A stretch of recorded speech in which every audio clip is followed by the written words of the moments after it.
Alright, what's going on, guys? Trev back again, here to bring you another video. This one's going to be doing my weekly review for this week's episode of The Walking Dead Season 4. This one is Episode 3, Isolation.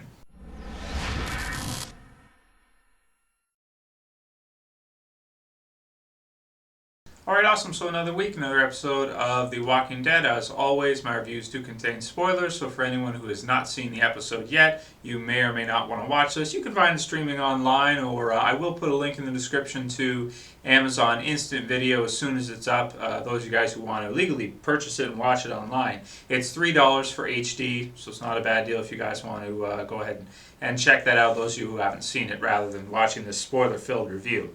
So, another solid episode. I really did like this episode. Now, it was different. It was a lot different from what we're used to in The Walking Dead. This episode, it doesn't feel like any other episode we've really seen before. The closest I can compare it to is maybe see some of the Season 2 episodes where there are things happening, a lot of things, heavy concentration on the camp itself, what's happening at the camp.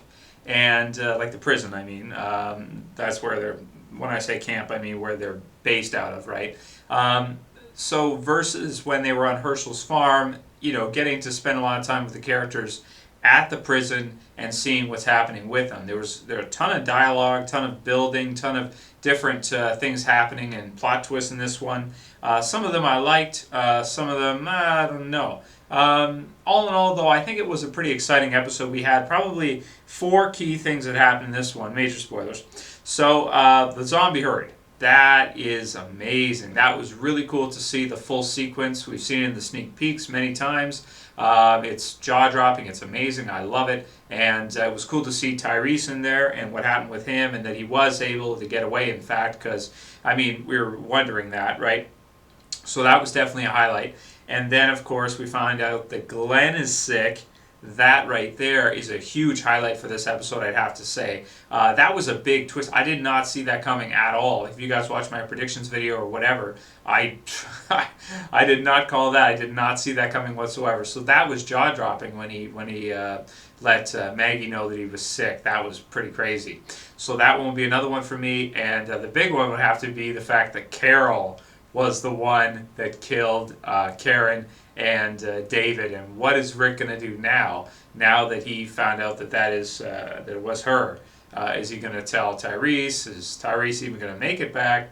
What's going to happen with that? Really exciting stuff in terms of as far as that goes. So that was probably the biggest highlight. But then, of course, the fight between Rick and Tyreese at the beginning of the episode. I love that there. So, okay, so those are my highlights, I think, for the episode in terms of what I liked best from it.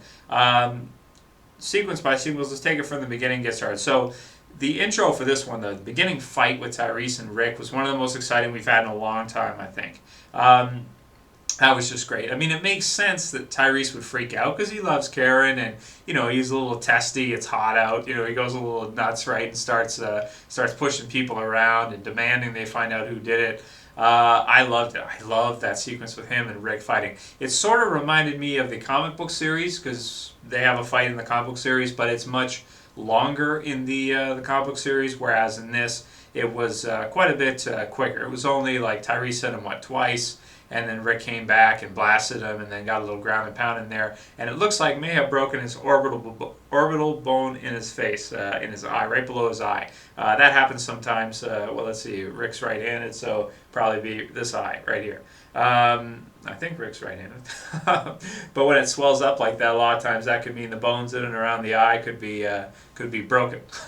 So, yeah, so that was cool. And Rick also sprained his hand. One thing a lot of people don't know in real life, too, we see movies and stuff where people are always throwing haymakers and, you know, they're throwing all their power into one punch.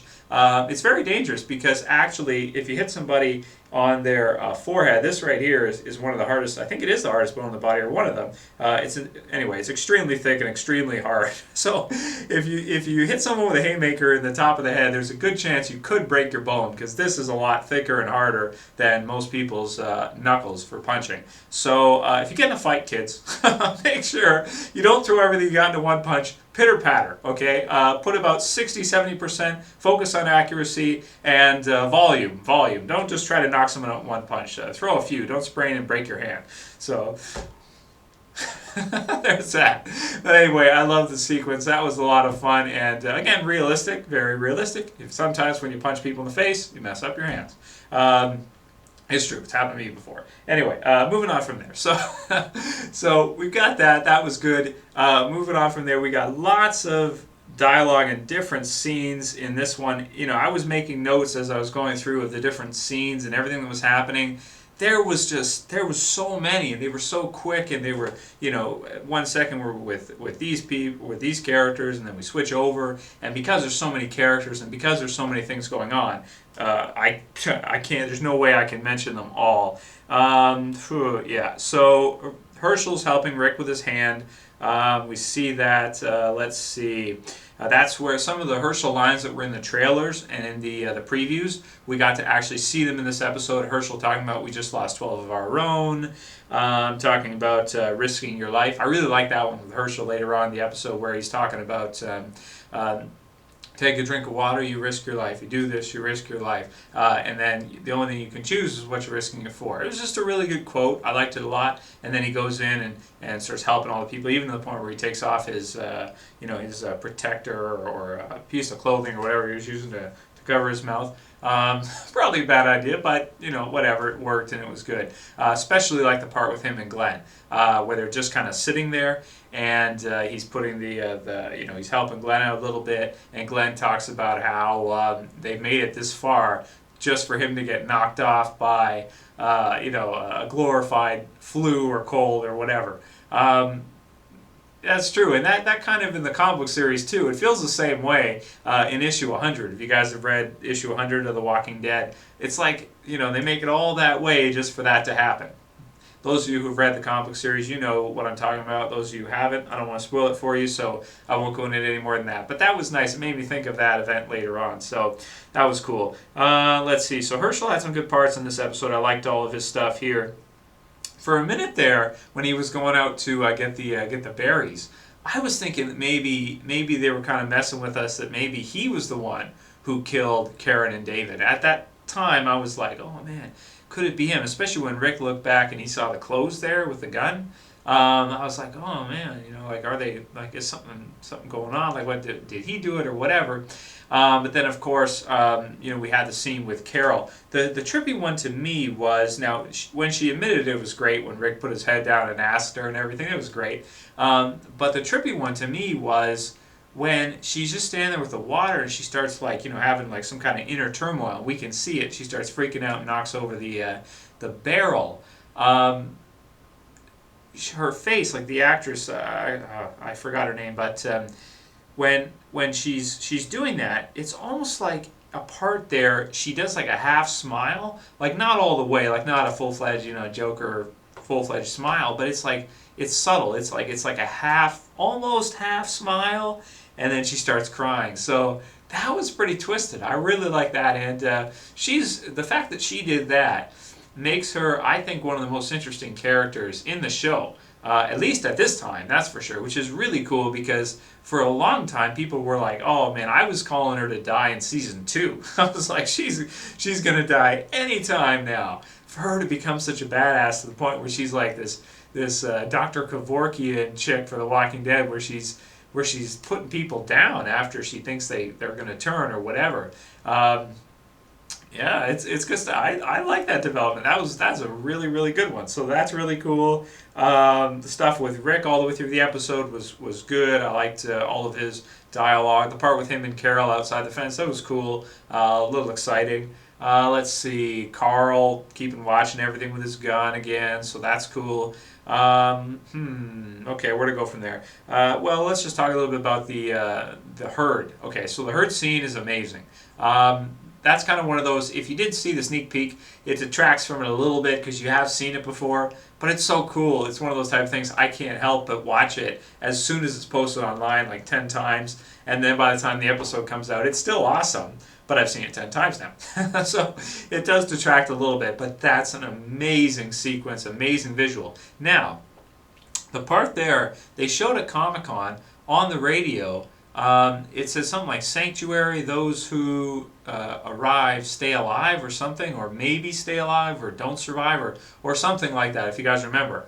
It sounds like they changed that sequence for this episode, because in this one, I didn't hear that. I heard more static, I heard more, you couldn't really make it out, and the next thing you knew, Daryl's doing one of these, and he's like, whoa, shit, you know, and then you see the zoom out, and the herd is just coming in. So I don't know if that's actually going to go anywhere. Like, are they going to actually, because I was thinking from the trailer at Comic-Con that they were going to be trying to go to this sanctuary place. But now, from the look of actually watching the scene, it doesn't look like they're going to be trying to do anything, because they got all these group members that are sick. They got to go get their medication, then they're going to come back.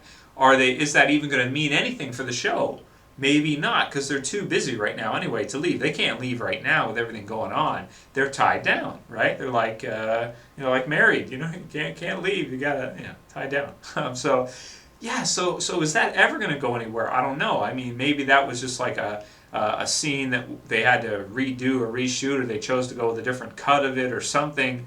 But maybe we won't see anything develop out of that radio voices that they did here. So I guess we'll see if anything happens with that. The Tyreese getting out, some cool walker kills there. Zombie kill of the week, I think I'd have to go with Michonne's quad kill when she gets out of the car and she's, was it 3 or 4? I think it was 4 zombies that she killed with a sword. I'll never get tired of seeing her kill zombies with a sword. It's just so sweet, man. Especially some of the ways she slashes them and everything. I'm not trained with a sword, but it just looks really cool, when she comes across and everything. So she get the zombie kill of the week for this week. So yeah, everything with that was good. I can't wait to see what happens with them, especially next week in that herd. Are they going to follow them? Is the herd going to... Because you think the front of the herd's going to come, the rest of it's going to like a wave follow all the way through. What's going to happen with them? Are they going to be able to get it? Are they even going to be able to get back to the prison in one piece? Are they going to have to abort and say, can't do it, it's too dangerous, whatever? Or are they actually going to get the supplies and then return? I guess we'll see what happens with that. So that was good stuff. Maybe they'll run into the governor. That was my prediction earlier on. But yeah, while we're on the topic, no governor. Still, man, I was thinking isolation. It's got to be referring to him. Nope, no, it wasn't him. It's just the characters in Cell A that they have isolated from the rest. Quarantine. So, man, can't wait. They're teasing. Gotta see the damn governor sooner or later, man. God damn it. So, oh well. I guess they're saving it. Maybe the governor will be around at the season finale for this year. Maybe this season will be his last part on the show, and maybe we'll see him close to the season mid-season finale, and then maybe all the way through to the end. I don't know. I don't know what's going to happen with that, but the way that the storyline is playing out so far, it certainly doesn't look like he's really going to arrive anytime soon, because they've got so much stuff going on already. So we'll see what happens with all of that. Very interesting developments, and what is Tyreese going to do once he finds out Carol was the one who did it? If he does. That's the most interesting thing. Also, Glenn's infected, Sasha's infected. Are they going to be able to find a way to save them? If not, Glenn, he's done. That would be so crazy. Like, that for me was like one of the highlights, like I said it before, but it really was, because it's like, wow, man, after everything that he is a character, Stephen Yeun's a great actor and everything. Now he's like this close to dying. Is he going to make it? Is he just going to die? Are they all going to die? I could definitely see Sasha dying. But Glenn was one I would think would survive. So damn, dude, that's going to be exciting to see what happens with him in the near future. So in addition to that, they're off to get the antibiotics. It looks like for the preview for next week, Rick's going to go on a run too with a couple of people. Looks like he's going to take with him. And some great development for a lot of different characters in this episode, bringing a lot of characters to a new place. Starting to feel for Tyreese more as a character. Carol has been, totally changed in my eyes as a viewer. And, really excited to see what happens from here on out. Lots of other stuff happened in the episode, but it was so dense. it's hard for me to really break down absolutely everything. While it's on my mind, Lizzie's sick too. She's in there, so she may die, or maybe she's faking it to get in there to prove herself to Carol. Wouldn't that be messed up if she just started killing people inside the cell block to prove herself? That would be. Or maybe she's just sick. There was the bear trap on the foot of the one zombie. Maybe, possibly hinting at the hunters. Maybe. I guess we'll see if anything comes of that. The walker on the tree was not Jim. I was wrong about that. I thought from the trailer at Comic-Con we saw it looked like it was. It wasn't, so there was that. And I think that's about all I got to say. So, yeah, I think I'll call it here. Yeah, intense episode, lots of new developments, very different from anything we've seen before in The Walking Dead, I think, which is a good thing. You don't want it to feel repetitive, you don't want it to feel the same. So, a really good episode. I'm going to give this one a 9 out of 10.